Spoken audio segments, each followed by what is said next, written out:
I struggle to be myself. I find it hard to be me. Is that something you relate to? Is that something that has happened to you? Because if it is, then in this video, I want to explain my experience of understanding why I used to feel like that and what I did to overcome it. And also, if it is something that you relate to, then be reassured you're not alone, because there are many, many of us who have this same problem, if you like, one of not feeling comfortable who we are, not being able to feel at ease,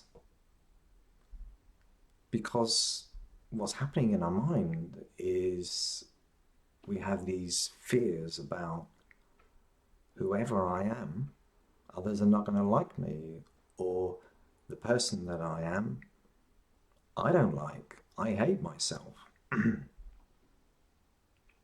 And for you and I, and so many of us, this is a huge challenge, because our self-identity, the person that we are, really determines, if you like, the quality of our life, the quality of our relationships, our confidence, what we do and what we don't do, and what we want and don't want. So this is quite a fundamental aspect of being human. Who am I? Can I be me? And if I am me, will people love me, like me, want me? So let's have a look at the sort of feelings that you might have, or the questions that you might have, because you're finding it difficult to struggle with who you are, or you're having a challenge to be yourself.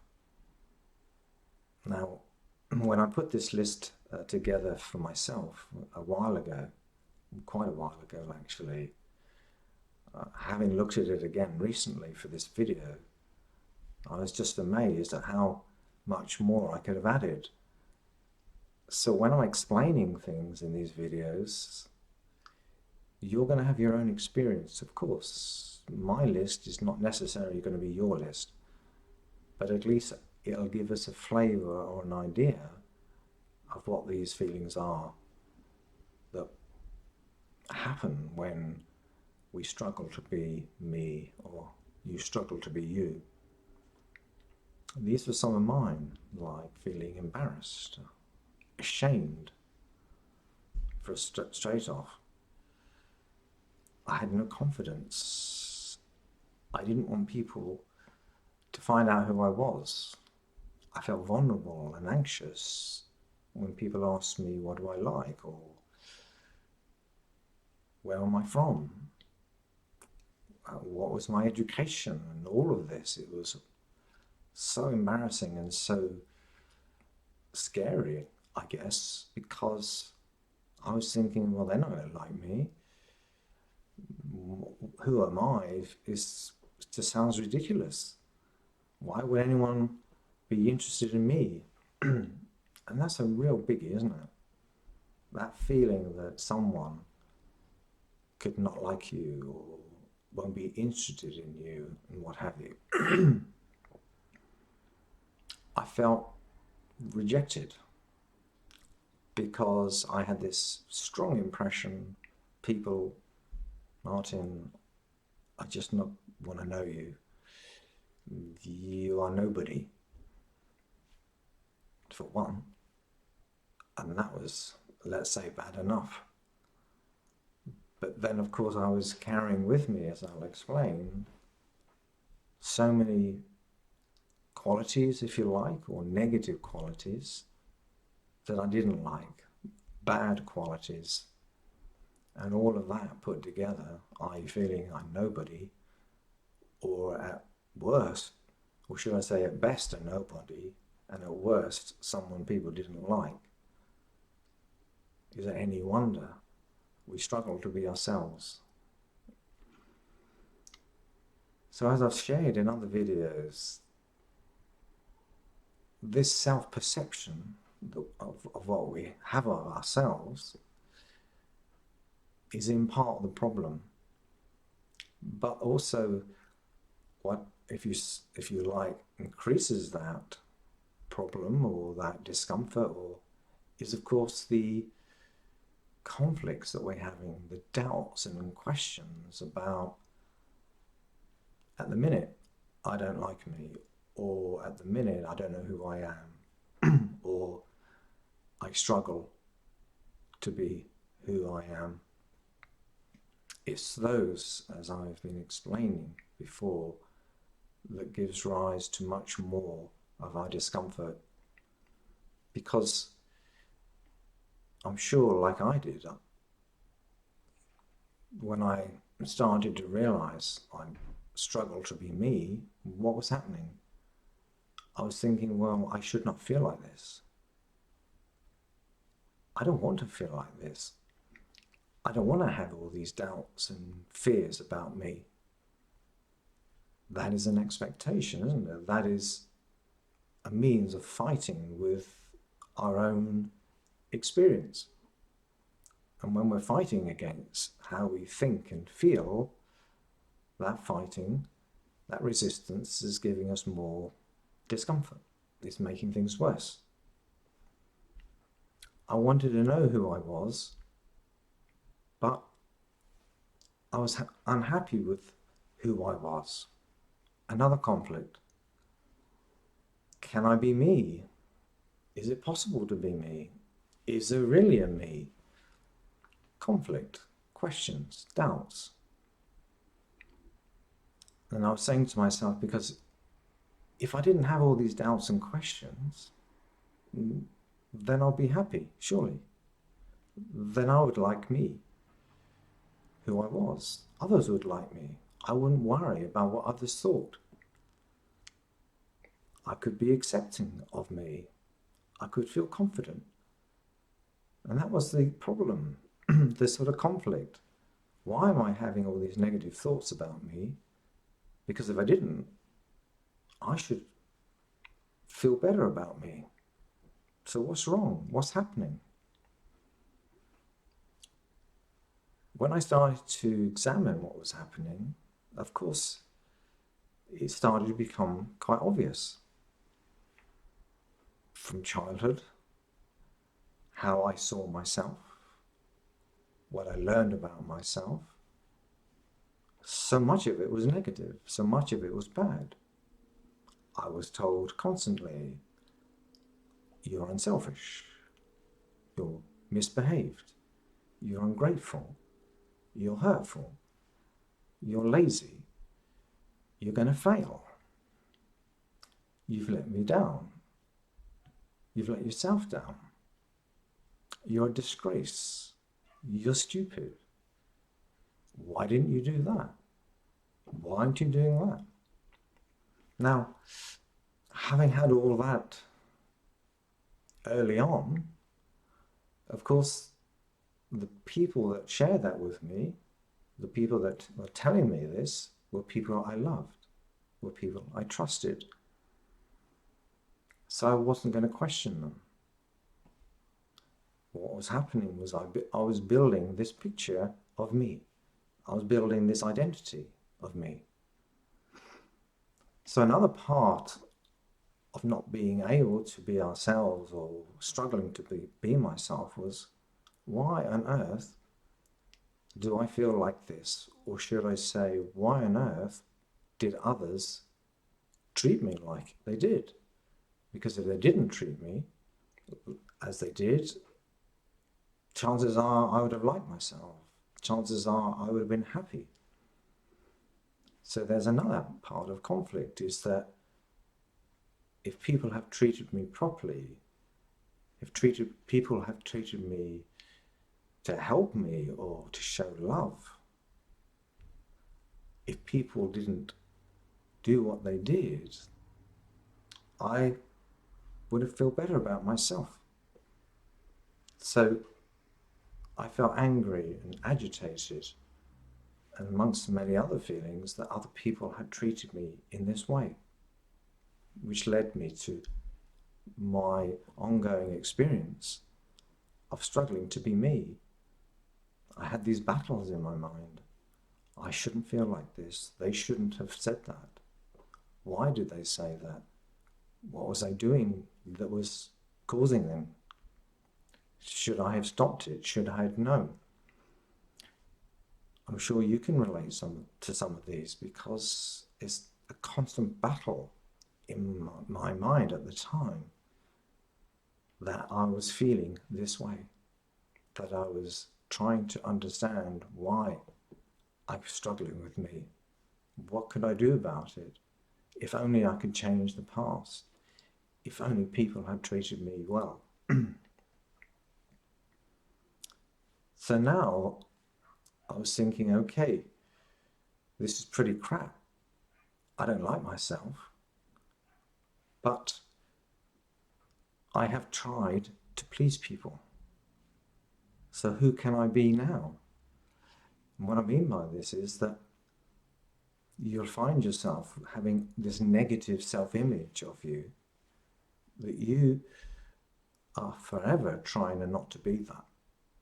Because of course that negative self-image, that negative you, has caused you pain because others haven't liked you. But what do? We try to carry on pleasing others in the belief that others will like us, in the belief that if I please people, I'm going to feel happier. But does that work? Does pleasing people work? I don't think it does. It didn't for me. Because I carried on hating myself. No matter how much I tried to please others, I hated me. I didn't like me. And for another reason, I didn't know who I was, because the person I was trying to be wasn't for me. It was for others. How on earth could I be me if all I'd done and learned was others' beliefs, others' perceptions, others' labels? Isn't it any wonder then that you and I struggle to be it ourselves? Because we've never been ourselves. We've been constantly trying to be someone else. And we're constantly being reminded that we are bad, that we don't fit in, that others' expectation of us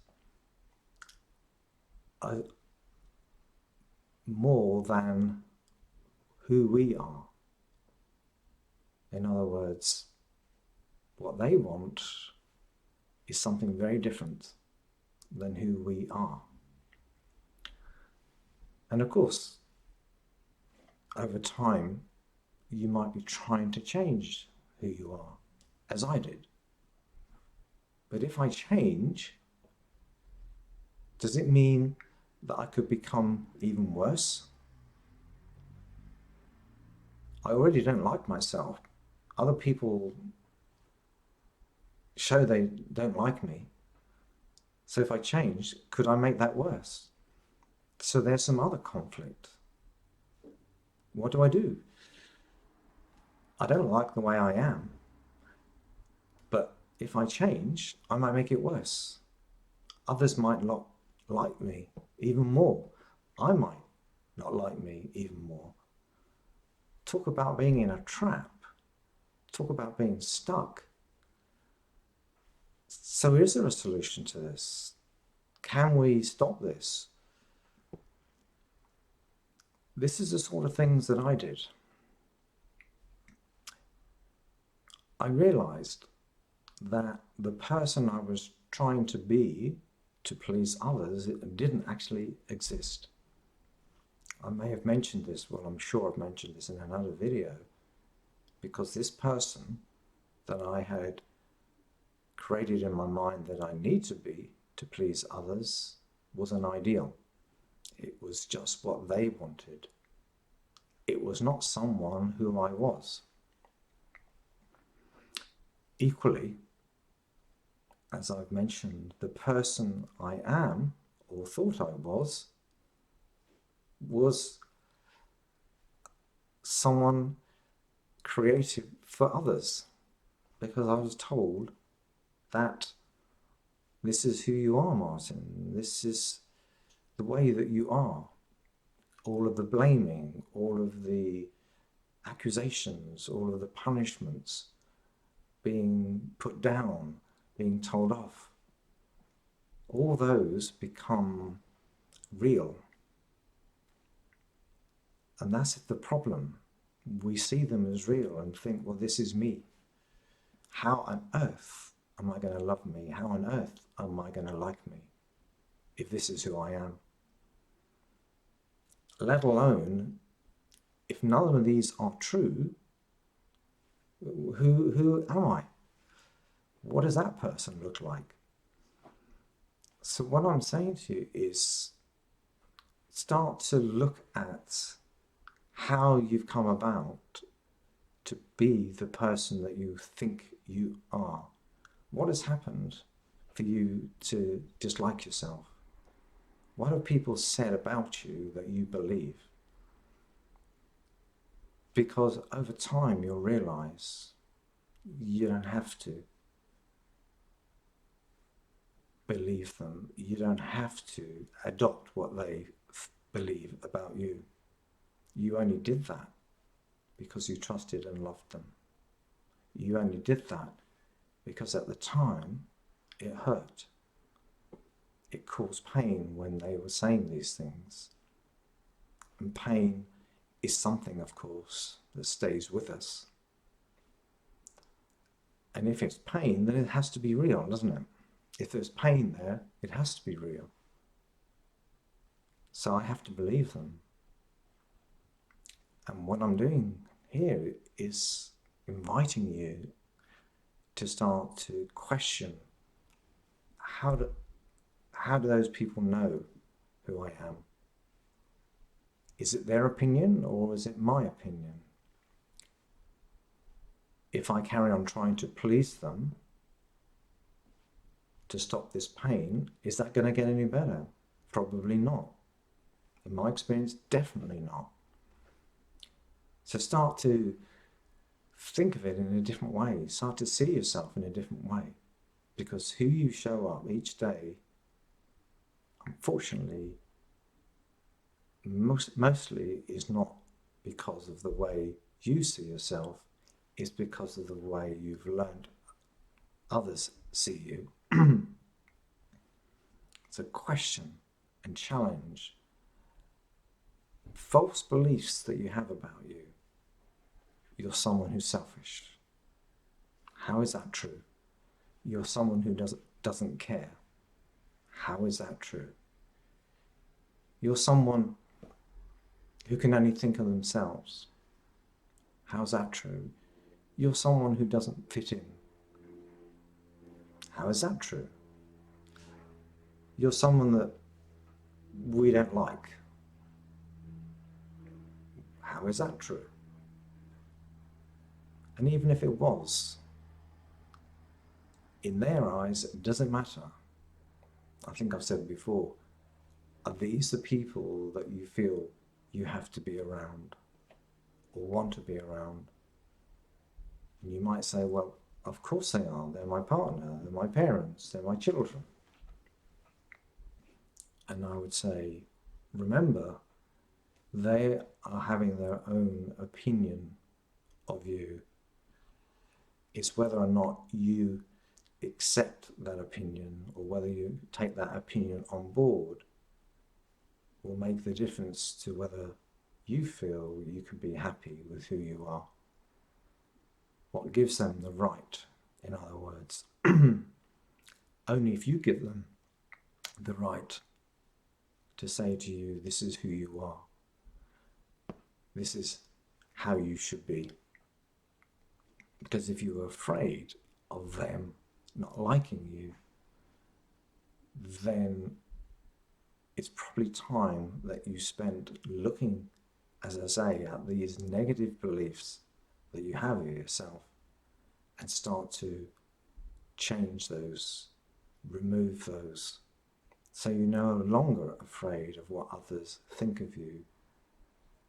And actually, this is what I call the magic, because when you do that, there's no doing or being of you. You just show up. You just find that you can be more genuine and natural in yourself, because what you've done is that you've removed others' opinions of you. You've removed the fear that others are not going to like you. You've removed all the bad self-image that you have of yourself because of the way others have treated you. It's a journey of coming to terms that others have put this in your head. You don't need it. You don't have to have that. And you can be yourself. And that is a tremendous experience. And when you start to have those experiences, it just becomes more and more natural. Thanks for listening, and I hope you've enjoyed it. And best of luck. Don't buy into others' opinions. You don't need to, you don't have to. They have no right. Take care. So thanks for watching. If you've enjoyed this and want to learn more about emotions and overcoming problems, consider subscribing. If you relate and want to share or leave a comment, that would be great, and that would reach other people and inspire them. And also, the quickest and easiest way for you to get help is to message me or email me. I look at all of my messages daily, and I'll get back to you very, very soon. Thanks for watching.